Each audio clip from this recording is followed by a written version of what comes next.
interna de primer año de la Universidad Nacional Federico Villarreal. Mi nombre es Vilma Rivas. Voy a exponer junto con la doctora Lucía del Servicio de Gastroenterología. Bueno, para empezar, primero, las enfermedades inflamatorias. Es necesario sacar diferentes tipos de muestras debido a que algunas enfermedades con el patrón histológico se pueden identificar propiamente como sin necesidad de algún patrón clínico, sin necesidad de mucha información clínica, por ejemplo, como la colitis linfocitaria o la colitis colagenosa o la isquémica, a diferencia de otras enfermedades inflamatorias del colon, como la enfermedad de Crohn o la enfermedad, la colitis ulcerativa, que ya voy a hablar más adelante. Bueno, la evaluación de la colitis. Primero, diferenciar cuando es normal versus lo que sería normal. Normalmente el colon cuenta con linfocitos y células plasmáticas. El ciego y el colon derecho tienen tendencia a tener más celularidad. Los linfocitos superficiales intraepiteliales son más prominentes en el ciego y en el colon derecho, y los eosinófilos más en el colon derecho que en el izquierdo. Bueno, en el caso para diferenciar entre colitis aguda y colitis crónica, en la colitis aguda normalmente se observa plasmocitosis basal, donde las células plásticas llenan los espacios entre las bases de las criptas y oculares de la mucosa. En el caso de colitis crónica, se ve mayormente distorsión de la arquitectura de las criptas y se agregan linfocitos ya mayormente localizados, y también hay más plasmocitos basales y una inflamación mixta difusa. También se puede observar metaplasias de células de Panet y fibrosis de la lámina propia. En la imagen superior se observa que la mucosa colónica con un agregado linfoide, ahí se observan los linfocitos y los neutrófilos dentro del epitelio superficial, y bueno, ahí se observa el tráfico de las células inflamatorias como parte de la defensa de la mucosa. En el caso de la colitis crónica que está activada, se observa la criptitis, que bueno, como mencioné, es la distorsión de las criptas y los abscesos crípticos. Y ya, bueno, continuando con eso, otra dentro de las enfermedades del colon, de inflamatorias del colon, también se encuentra la colitis indeterminada. Este tipo de colitis es una colitis severa que está relacionada con toxicidad térmica que causa dilatación del colon. Normalmente presentan úlceras fisurantes que pueden extenderse hasta la muscular propia. Y también la mucosa intermedia muestra pólipos inflamatorios.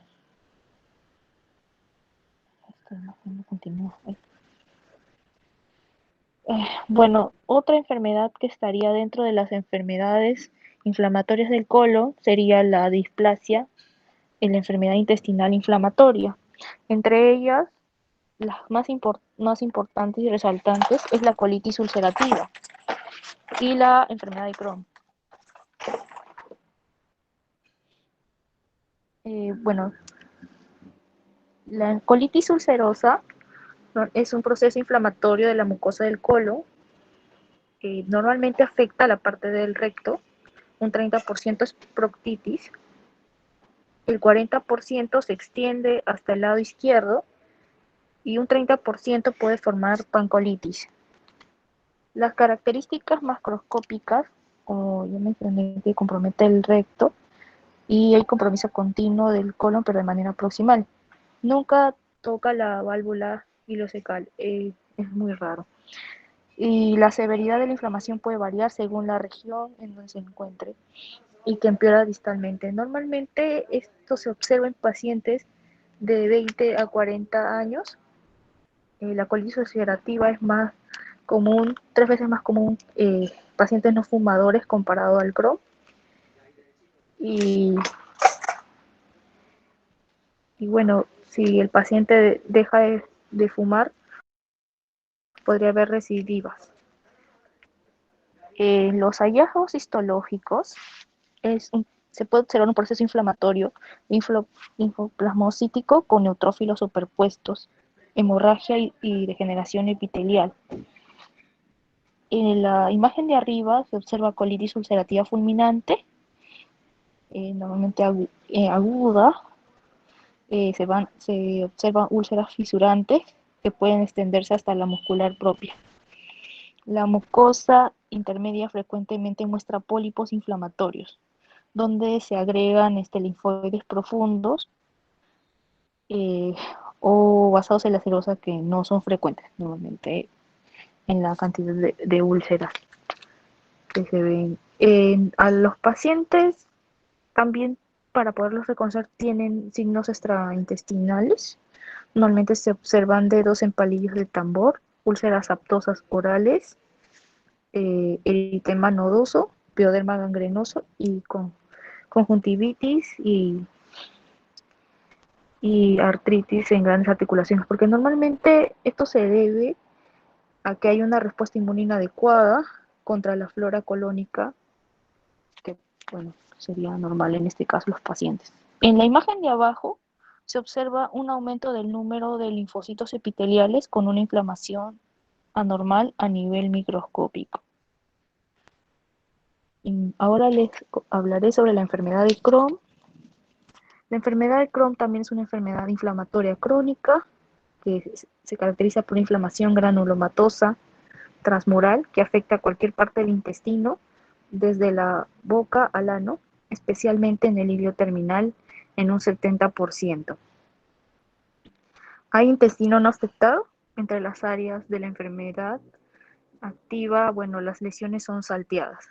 Al igual que la colitis ulcerativa, hay una inmunidad inapropiada contra la flora intestinal. También se presenta en pacientes entre 20 a 40 años, pero está más asociado al aumento a pacientes que fuman, o se puede exacerbar también con el uso de AINES. En las características macroscópicas se observa un edema mucoso intenso, pérdida de los pliegues transversales, pequeñas zonas superficiales de ulceración hemorrágica. La enfermedad crónica establecida, se ve una mucosa con un patrón empedrado debido a que hay profundas fisuras entre las zonas de la mucosa y también está hematoso. Histológicamente se ven granulomas no caseizantes y necrosis central. Hay dos imágenes, una de ellas es una colitis de Crohn activa con una inflamación difusa mixta. Hay una distorsión de la arquitectura críptica. También hay engrenados linfoides mucosos y submucosos y la muscularis mucosada engrosada. También se observa fibrosis y agregados linfoides perivasculares. En la imagen inferior se observa también colitis de Crohn, pero con granulomas dentro de los nódulos linfáticos pericolónicos. Eso sería lo que podría aportar de manera general sobre la parte de enfermedad inflamatoria del colon. Le doy paso a la doctora Lucía de gastroenterología. Gracias.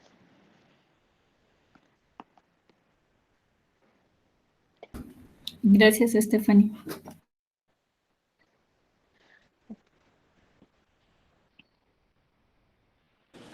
Buenas noches, les habla la doctora Lucía Panescuizano, soy residente de gastroenterología. Les voy a hablar esta noche acerca de trastornos inflamatorios del colon. Es muy importante, dado que muchos de ellos van a ser diagnósticos diferenciales de las patologías que anteriormente han visto con mi colega. Para empezar un poco, recordaris que es la enterocolitis necrotizante, que está dentro de estos trastornos, que es una condición rápidamente progresiva. Esta enfermedad se va a caracterizar primeramente porque tiene un inicio lento e indoloro, pero progresivamente se va a volver algo severo que puede llegar a la muerte con una perforación. Los recién nacidos van a tener al principio signos y síntomas inespecíficos, bradicardia, vómitos, distensión abdominal, y puede estar o no asociado a una decoloración de la pared abdominal o masa abdominal palpable. Estos síntomas se van a presentar en las primeras 3 semanas de vida del recién nacido, con un pico en la primera semana. y nos vamos a dar cuenta dado que va a haber un cambio repentino en la tolerancia a la alimentación. Ahora, un poquito de su fisiopatología, ¿por qué se produce esto? Recordando que la barrera intestinal de los recién nacidos van a ser inmadura, va a haber menos secreción de moco, va a haber un aumento de la permeabilidad de la barrera, aparte que va a tener un sistema inmune inmaduro y va a haber una respuesta exagerada inflamatoria. Y también hay la hemoglobina va a estar deficiente. Y también hay otros factores que contribuyen a esto, debido a que estos recién nacidos van a estar expuestos a muy temprana edad a antibióticos, incluso la fórmula. ¿Cuáles son las características principales de esta enfermedad? Como vemos, por ejemplo, en esta radiografía, un intestino dilatado, engrosado, neumatosis intestinal, y en casos severos incluso se puede encontrar gas dentro de la vena porta. Ahora los hallazgos patológicos en la macro. ¿Qué encontramos? Que las principales áreas afectadas van a ser la zona del ilion terminal y el colon proximal. En el colon, como observamos, van a haber asas dilatadas, se pueden encontrar zonas hemorrágicas o zonas necróticas. En la superficie de la serosa, ¿qué vamos a encontrar? Parches fibrinosos, adhesiones y perforaciones. Uy, disculpen, ¿no se están pasando las diapositivas? Vas en hallazgos patológicos. Sí, la pueden observar las diapositivas, normal. Ah, ya, está bien, gracias. Bueno, en la superficie de la mucosa, al abrir vamos a encontrar zonas de hemorragias, zonas de edemas, ulceraciones y zonas bien friables. Y según el estadio de esta enfermedad, podemos ver que evidencia de fibrosis, incluso de estrechez. En esta macro podemos observar en el lado izquierdo perforaciones y en el lado derecho zonas de necrosis, hemorragia, distensión. Esta es una fotografía post-mortem, donde las flechas, vamos a ver cómo es la severidad de esta enfermedad, dado que ya no va, solo va a haber serosa y ya no va a haber ni siquiera mucosa, submucosa ni musculares. ¿Qué podemos encontrar en una microscopía? Se va a caracterizar, dado que la necrosis va a ser de tipo coagulativa, va a haber necrosis difusas y extensas, también la caracteriza un edema de la submucosa y congestión vascular. ¿Qué encontramos en la lámina propia? Vamos a encontrar infiltrado inflamatorio mixto, que va a estar compuesto de neutrófilos, linfocitos y células plasmáticas. ¿Qué va a haber en la serosa? Va a haber una reacción fibra inflamatoria y adhesiones. Y bueno, en la parte de las perforaciones, las burbujas, más que todo vamos a encontrar en la parte de la submucosa y de la serosa. Y en el caso de sospechar de una perforación, vamos a encontrar necrosis grasas y puede estar presente células gigantes de cuerpo extraño en los contenidos de los lúmenes. Esta también es otra imagen donde podemos observar una mucosa colónica normal y una enterocolitis necrotizante, con zonas de hemorragia y destrucción. Ahora, hablando del siguiente tema, es acerca de los trastornos mastocíticos. Según la bibliografía de Otze, tenemos el síndrome intestino irritable. ¿Por qué lo toqué? Porque de todas maneras, en el caso de gastroenterología, se realizan biopsias. Y este síndrome de intestino irritable es muy común, pero a veces mal diagnosticado. Se define como un trastorno funcional del tracto gastrointestinal, caracterizado por un disconfort abdominal, asociado a diarreas o constipación, o pueden estar incluidos ambos, por un mínimo de 6 meses. Acá, para diagnosticar a este síndrome, se caracteriza más que todo usando la clasificación de Roma 4, que está relacionado a dolor abdominal asociado a 2 o más criterios de los siguientes. Dolor abdominal relacionado con la defecación, asociado a un cambio de la frecuencia de las heces o asociado a un cambio de la forma. Ahora, este se encuentra dentro del capítulo de trastornos mastocíticos. ¿Qué hallamos en la micro? Vamos a encontrar un aumento en el número de mastocitos en el ciego, ilion terminal y yeyuno. Pero en una revisión histopatológica acerca de otras alteraciones que se podría encontrar en el síndrome de intestino irritable, describen que también se puede encontrar un aumento en el número de células enterocromafines, un aumento en el número de linfocitos T, también describen el aumento de células mastocíticas. Otros trastornos, bueno, también tenemos la enfermedad diverticular. Acá vamos a hablar un poquito de lo que son los divertículos y la diverticulitis. Recordar que los divertículos van a ser vaginaciones de las capas del intestino. Hay divertículos verdaderos y falsos. Los verdaderos van a tener todas las capas y los falsos también llamados pseudodivertículos, solo va a estar compuesto por mucosa y submucosa, dentro de la muscularis propia. Algo muy importante de la macroscopía, en enfermedad diverticular, mayormente estos se van a encontrar en el sigmoides. Es importante describir el número, la ubicación y la apariencia de estos divertículos. Observar si hay sitios de hemorragia, tal vez sitios de perforación y abscesos. Se puede encontrar también engrosamiento y acortamiento de esta pared intestinal y la envoltura va a estar con grasa y adhesiones. Siempre hay que describir esto. También por dentro hay que describir la superficie de la mucosa, ya que también podemos encontrar hallazgos como pólipos. Ahora, a continuación, la diverticulitis, que es diferente que la diverticulosis. Bueno, en la microscopía, para empezar de los divertículos, como vemos en esta lámina, las evangelizaciones se pueden extenderse profundas hacia la muscularis propia. La mucosa puede estar normal o puede presentar lo que es inflamación activo-crónica. Pueden estar, como vemos en la imagen, con agregados linfoides, puede estar aumentado el número de linfocitos, también se puede presentar lo que es criptitis, metaplasias de las células de Panet, pero lo que mayormente no se va a observar acá son granulomas, y tampoco se debería observar alteraciones en las criptas.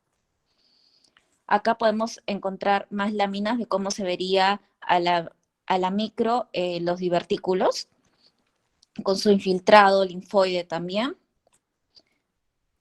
Ahora sí, lo que es una diverticulitis. Se define una diverticulitis como una inflamación supurativa y formación de abscesos peridiverticulares. ¿Qué vamos a encontrar? Vamos a encontrar principalmente edema de la mucosa, zonas de hemorragia, también puede haber hiperplasia linfoides, células gigantes de cuerpo extraño. En las paredes de las arterias podemos encontrar hipertrofia de la media y duplicación de la lámina elástica. Ahora, si hablamos ya de una diverticulitis ya más severa, asociada, por ejemplo, a perforación, vamos a encontrar lo que es la necrosis grasa y la serositis. Incluso puede haber hasta formación de fístulas. Y por último, tenemos un síndrome más raro, que es el síndrome de Behçet, que es un trastorno crónico también inflamatorio, vasculítico, lo describen, caracterizado por úlceras en la boca y numerosas manifestaciones sistémicas, como los ojos, boca, lengua, manifestaciones gastrointestinales y vasculares. Acá en esta lámina podemos observar en la microscopía que se pueden evidenciar úlceras profundas, bien demilitadas, también puede haber agregados linfoides. La mucosa a veces puede presentarse normal, pero como hay presencia de úlceras, también podemos encontrar necrosis de la mucosa superficial, hialinización de la lámina propia, unas criptas ya atróficas, infiltrado inflamatorio dentro de los vasos sanguíneos, y acá también, en este infiltrado, vamos a encontrar que va a ser de predominio linfocítico. Y finalmente, en los cambios vasculares también puede haber engrosamiento de la íntima, trombosis y necrosis de tipo fibrinoide. Gracias.